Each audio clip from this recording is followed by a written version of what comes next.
Don't Forget the Cream by David Nicholas Rigel. 2 minutes left, better figure it out, Marley said while turning off the old highway. Her eyes flicked from the digital numbers on the clock and the curving road. She craved this revenge more than his sweet kisses beside the map of Cairo, and now it was all unraveling. At last, her dreams were percolating into reality as Mr. Mastiff lay in the passenger's seat. He was putting up a good fight against her home-seasoned coffee. She watched him start to seize as they neared the bridge. Gentle, white froth erupted from his insides and gurgled out of him like curdled milk. Marley chuckled. Derek, you always did get no whip extra foam. He didn't reply, though. Derek found himself preoccupied with lying there, numb, and trying to get his lungs to expand. You know how men are, she thought aloud to no one in particular, always trying to exude strength and masculinity. She turned to her suitor. Now's the time to show a little vulnerability, baby. Ain't got much time left. Marley couldn't stifle a devious grin as she watched when he, finally, eclipsed consciousness. Congested, his innards were grainy bean sludge clogging a kitchen drain. The toxins flowed through his veins, thickened his blood platelets, and his swollen intestines were a brood of coiled corn snakes. Marley pulled onto the side of the road, placing the Tahoe into park, and kissed him on the neck. As she felt his heartbeat flutter to a stop, she looked into his drained eyes and purred, I guess you didn't have 3 more minutes this time. Marley leaned across the console and onto his stiff body, laying her head on his chest. She'd forgotten what it was like to listen to his heartbeat since he'd denounced their relationship weeks prior. She could no longer sprawl on top of him in the back of the Tahoe, naked and basking in their after-lovemaking glow, her head on his chest as he whispered, You better get your clothes on before I've got to pick her up. The teen's eyes narrowed at the mention of other women whose breasts had come in. She caught her glare before he noticed. She didn't want him to think she had big ideas for their relationship, but come on, grown women weren't good for him. He's young and spry. They're basically grooming him. She'd learned about that on social media when the topic was trending. She vowed never to let him fall into their manipulative wiles. She'd work her magic, pleading in a hushed, coy whisper, Please, Mr. Mastiff, can we have 15 more minutes? 10 more minutes than he'd last inside her, but she didn't know anything else. No, my time is precious, and you know how controlling she is over me. Oh, I know. She swallowed the resentment. What about 10? Maybe 3 minutes longer. It was a cute game, and she considered 1 extra minute a win. Still caught up in after-school physics or coaching the swim team, I bet. Marley grinned, feeling victorious. He knows my love language is quality time. I have an idea of something we can do in those 3 minutes. Oh, yeah? She widened her eyes and pursed her lips, knowing he couldn't resist. Physical touch was his love language. 2 minutes left. Better figure it out. That was weeks ago, and would never happen again.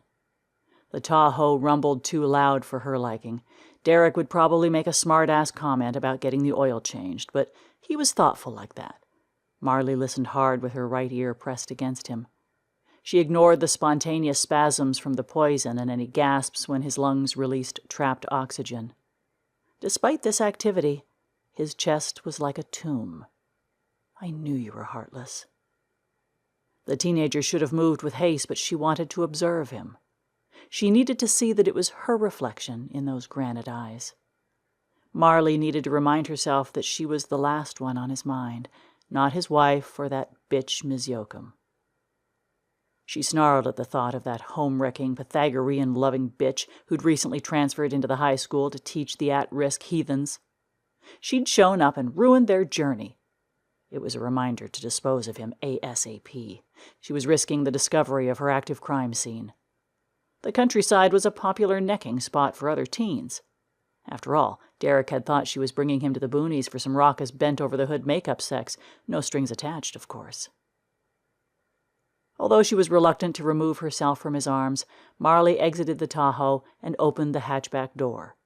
She pulled a blanket off the janky rust bucket of a shopping cart. It lay on its side like a roadkill opossum, and the compassionate teen couldn't help but feel sorry for the poor thing. She had to admit that it wasn't the most beautiful, but it was the classiest of shopping carts. Marley had not taken it from the Piggly Wiggly or even Belk's. She took this shopping cart from Macy's. Ask any fashionable elderly woman which shopping cart is the classiest and least likely to steal attention, and I bet they'll reply with one word: Macy's. Marley picked this shopping cart because, out of all the shopping carts, Derek would appreciate this one most. Macy's not only had the cutest tops in the clearance section, but has affordable and professional clothing. Derek taught at a school next to a White Castle and payday loan office. There was no way he could afford something like Dillard's. Macy's was the obvious choice for anyone who paid attention. I bet Ms. Yoakum didn't know shit about Derek's department store aesthetic. With all her might, Marley wrestled it out from the back of the SUV and onto the pavement. She gave it a shove towards the passenger's side door. The wheels screamed in a whiny protest at the motion of helping to dispose of a body. They begged for the nourishment of WD-40, but she prevailed, ignoring their battle cry. Unbuckling him from the seat, she maneuvered him into the borrowed shopping cart. Marley stepped back to admire her handiwork. She had to admit that the shopping cart had charm. Sure, it had its faults, but all it needed was love and care, just like Derek. It's a bonus the store would not notice it missing. Its cerulean handle made it even more appealing. After all, Derek deserved a shopping cart with a sentimental touch for traversing off a bridge. Derek's favorite color was blue, Marley muttered, tying bungee cords around his appendages and onto the cart. He wouldn't foil her plan for retribution by ending his journey floating down the river like a styrofoam egg carton. He needed to sink, and boy was he gonna. You remember my favorite color but didn't put cream in my coffee, Marley? Derek, why are you so picky? I can never make you happy with anything I do. I'll bet you don't even appreciate how much effort it took to find a Macy's shopping cart. I only asked you to leave me alone. You can't even do that right, or remember to put cream in my coffee. He was so wildly sarcastic. God, his humor turned her on. Marley pulled the shopping cart backward. It was heavier than she thought. Who knew someone as scrawny and tall as you would be so hard to push? Marley said, not expecting another reply. What do you think she is, crazy? Well, unfortunately for me, I never thought about being light on the carbs to help ease the effort it would take to dispose of my body. But then again, you did leave the cream out of my coffee, so I'm sure I'm a couple of pounds lighter from that alone. Marley rolled her eyes. You know I love you, right? Of course I do, but you're a crazy bitch, Marley. I told you weeks ago that it's over, but you insisted on trying to fix us, whatever that means. Every day, messaging me, texting me, Snapchatting. Honestly, I'm surprised you didn't try delivering white doves. You know I would love you too, but you left the cream out of my coffee. I told you it was an accident. What about that time we ate ramen noodles in your classroom and you forgot that I'm allergic to the seasoning? She stopped pushing the cart toward the bridge and waited for an answer. Of course, you'd throw that in my face like people can't make mistakes, when you can't admit that you made one by forgetting my cream. Stop playing mind games with me, Marley stomped her feet. Derek sighed with disgust and frustration, a sound she knew all too well. It dug into her much like the hard plastic handle on the cart was stabbing into her palms. I know you're disappointed in me, Mr. Mastiff, but you can't keep gaslighting me. You should just come with me, where we can be together forever. Marley couldn't answer with her heart caught in her throat. She didn't deserve the same fate as this scoundrel, but how could she deny his offer of eternal commitment? Come on. Take the plunge with me. It's the least you can do, since you forgot the cream in my coffee. No, she huffed, resuming the cart pushing. I'm a good person, unlike you. So you don't really love me, then? I do. It's just, after all the things I've done for you, you dare lie to me? I'm glad you rejected my offer. Freedom from you is the sweetest, most thoughtful gift. And you know, she wouldn't have forgotten the cream in my coffee. Take that back, Marley yelled, pulling down on the handle with all her might. The wheels soared into the air and caught the bridge's railing. It took a few intense shoves before she could push the cart forward. It dangled on the barrier, and she held the cart still, relishing in a power she'd never tasted. A tawny owl screeched in the woods, startling Marley. It was seconds after before she realized what she'd done. His body, and the Macy's cart, crashed into the icy blackness below. Zero return policy. Relief and horror rang through her body, but she couldn't process what she'd done. She turned from the river and counted each step before climbing back into the Tahoe, 26 paces more than he'd walk again. Ironically, his wife's age. He was barely 22. She practically groomed him in college. He didn't know any better. "Fuck physics," she screamed out the window. "Useless." Marley loved this guy, and as pathetic as that was, it was true. Derek was the first person to make her feel special, was the first to support her, was the first everything. They were just a secret flame hidden in the walls of her high school, but she thought they'd last forever. While Marley also thought he was sex and perfection wrapped in a plaid sweater vest. But underneath that sweater vest wasn't just a sexual deviant. Months of flirtation during her SAT prep sessions developed into raucous sexual encounters, but it wasn't long after her deflowering that something changed. He'd hit her, hard enough that she fell over his desk, knocking everything over. She deserved it. She'd broken his porcelain apple that declared he was the world's best teacher. You can't just buy those anywhere, you know? She definitely didn't deserve him breaking up with her for Ms. Yoakum. That home-wrecking bitch. Does his wife even know about them? Nevertheless, after all that Marley did for him, after all the bruises she hid under long sleeves and expensive makeup concealer, he broke it off. Marley knew she wouldn't regret doing this to him because the truth is, he pushed her off a bridge a long time ago. A fall she would never recover from. I'm just the crazy one because I believe in true love? No. Derek was a deranged man who needed help, the kind of permanent help that only I could give him. We're soulmates, she'd rationalized. Yes, viral social media content educated her about narcissists, but Marley could read him on a completely different level. She'd determined that he'd want this fate, but narcissists don't know how to ask for help. They only know how to take advantage of others' weaknesses and vulnerabilities while actively unaware of their own. Love is about sacrifice, you know? It would be rude and selfish of her not to accept his wishes concerning an early, spontaneous death. I'm going to prove you wrong, Mr. Mastiff. I can be wild, definitely more than Ms. Yoakum could ever dream of. Marley shifted her gaze from the dismal array of pine trees in front of the Tahoe and over at the phone docked and connected to the dashboard. She hit stop recording on the cell phone camera and voice recording app. Deep breaths bound from her chest. Evidence synced to the cloud while the teenager got an idea. Marley looked into the rearview mirror while she brushed her hair flat. She smacked her cheeks until they glowed like hot vanilla candle wax. Her fingertips dashed on the cell phone screen and she paused, long enough to breathe and collect herself before starting a live stream on all social media apps. Hello, I'm Marley McPeterson, and, trigger warning, I fell in love with a toxic man. She looked at the front-facing cell phone camera while it recorded and spoke about her experience with Mr. Mastiff, ending her recollection as a few thick teardrops fell from her left eye. Everything recorded is getting uploaded to all of my social media accounts during this stream.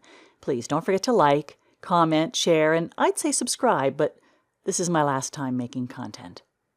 I'm posting the number for the suicide hotline in the caption of my posts. If anyone's struggling, please don't hesitate to ask for help. This is different, though. Derek needed help, but didn't know how to ask for it, so he acted out, and his actions caught up to him. I'm taking accountability. I'm listening and learning. Then, ignoring the escalating amount of viewers on her live video, she completed the tasks mentioned. Lastly, she uploaded a Derek fan cam she'd made from clips taken during their private moments. She wanted everyone to see his multi-dimensionality. Part of her wanted to avoid as much blame as possible for getting herself into this situation, too. How could I resist? I mean, look at his granite eyes, she exclaimed in the post. Something sweet to remember him by. To remember us by. Marley grinned with her teeth, excitement bubbling because everything lasts forever on the internet. She'd mastered how to keep their love alive and eternal. It gave her the confidence boost necessary to continue her plan. Defeated or gravely missing his comforting scent, she could have driven home to face the repercussions. She gripped the gear shift, putting it into reverse, and backed onto the paved road from the gravel parking strip. She switched to drive, rotated the steering wheel until the Tahoe faced the river, and slammed on the gas pedal. The Tahoe soared majestically over the side of the bridge before crashing into the same icy water.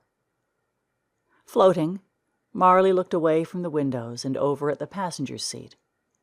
Once Derek had laid there and grimaced before taking that long, foreboding sip. Her eyes widened as she got an idea. Marley unbuckled her seatbelt. She leaned over the center console and searched the floorboard for the container he'd discarded as he went into cardiac arrest. She found the jewel hidden under a few of the McGriddles wrappers that haphazardly took up space like they paid rent. Marley grabbed the thermos given to him when she was trying to pinpoint his love language. The outside featured a map with the journey from the Odyssey. It's what they were reading in his elective class that she couldn't take because Mr. Mastiff said it was suspicious. She cleared her throat and looked at the camera. Many months ago, when our sweet love had just begun to kindle, I gave this to Derek. It was always in view. Classmates can back me up on this. Marley would see it in his classroom during remedial geography, lying amongst the 3-week-old ungraded tests, and her eyes would sparkle like morning dew on an iridescent rose. No one knew that it was a souvenir signaling our relationship. Marley was thrilled to reveal her secret love. It was her first love, after all. It had flowed through her veins much like the toxic, caffeine-induced fluid would soon enough. Marley tossed the stopper onto the floorboard and took a large gulp of pre-seasoned coffee. She let it slowly work down her throat. "Whew," she exclaimed to her viewers, "that's like a burning shot of bourbon." She giggled. "They are going to think I'm so cool." I know. Usually teens such as myself do not drink bourbon. However, usually we don't date our teachers who have access to such a delicious serum. Marley gargled on more of the beverage, refusing to throw up by forcing it down her esophagus. She could feel her throat numb after several moments of looking at the lake. The teen grew impatient as the water barely rose to the middle of the door. She sighed and began to reminisce over the lost lover. Maybe Derek was catching on to something. This needs cream. She looked at the thermos and felt sadness at the reminder of her slain lover. She pulled it to her mouth. Her tongue slid between her lips like a threatened water moccasin bursting from river stones. It slithered around the rim and into the gaping hole. She drank from it as if embracing Derek's open mouth with her own. She could still smell his peppermint chapstick residue around the rim from when he took those big gulps. Closing her eyes, she savored this moment and could feel him kissing her back with his dominant, peeling lips. "We're better than Romeo and Juliet," Marley said in a hushed tone, in case any viewers were actively listening. She wanted to keep some moments private between them. "We're like Jack and Rose, Bay." The teen clutched the pewter thermos to her heart and dramatically threw her hand upon her forehead, pressing one of the many buttons on the door console. The window began to descend and her eyes glimmered. She realized that this would soon become her ultimate demise. Marley buckled her seatbelt again. Safety first. The water began to plunge from the window, and soon it was a cardigan wrapping her up, but not those hideous ones that Derek wore with the arm patches. No, the water was that of a white cloth jacket that you tied around your waist to pair with an Easter dress. Marley couldn't think about the gurgling grave that awaited her departure from the natural world. It's all the adrenaline. She looked at the token of disappointment and broken hearts, a minuscule amount of coffee swashed around in the bottom. Marley drank the last drops while placing her hand over her heart. "I'll never let go."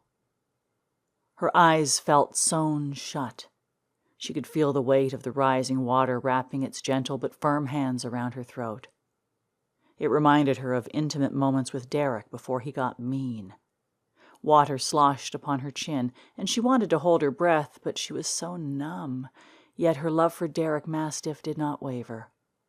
A siren screamed through crackling speakers. Red and white lights flashed beyond her eyelids. They reflected through the windows of the ambulance and bounced around the stainless steel surfaces. Marley tried to gasp, but the oxygen mask was bound by the ear straps. She accepted defeat easily and inhaled the oxygen as it fought through her dried, crusty nose hairs. She tried rising, but the restraints on the stretcher were firm. They were stronger than Derek's favorite bourbon in a plastic bottle when he couldn't afford the glass brands.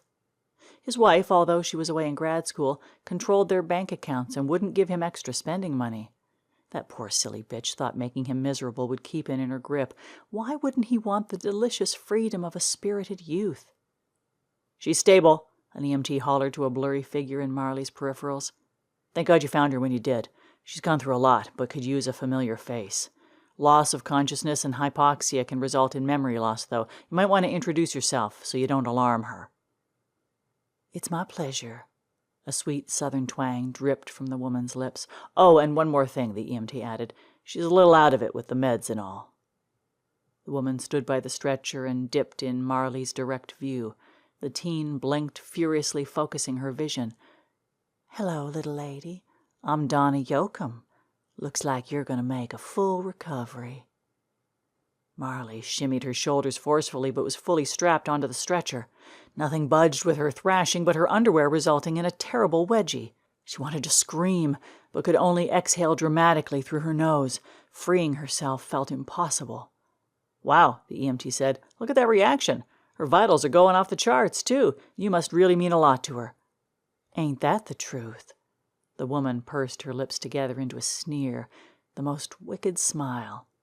She's a golden eagle with her beak and keen eyes following a hopeless ensnared squirrel.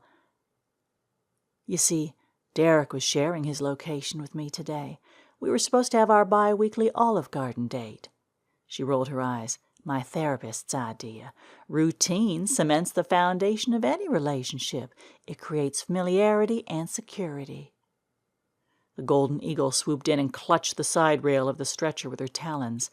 The prey was toast. Bunch of hogwash, I'd say, but I didn't want him late again. I snatched his phone for a second during our planning periods earlier. Easy peasy. Marley's throat tightened, and she couldn't find the strength to expand her lungs. Her heart thumped loudly in her ringing ears. She felt herself unable to find oxygen as the world blurred around her. She relaxed her head on the stretcher padding, waiting for the void to overtake her, and heard unobtrusively, "See? I'm always right. Fail, fail, fail. You fucked up your own suicide pact. She won, and just like that, checkmate.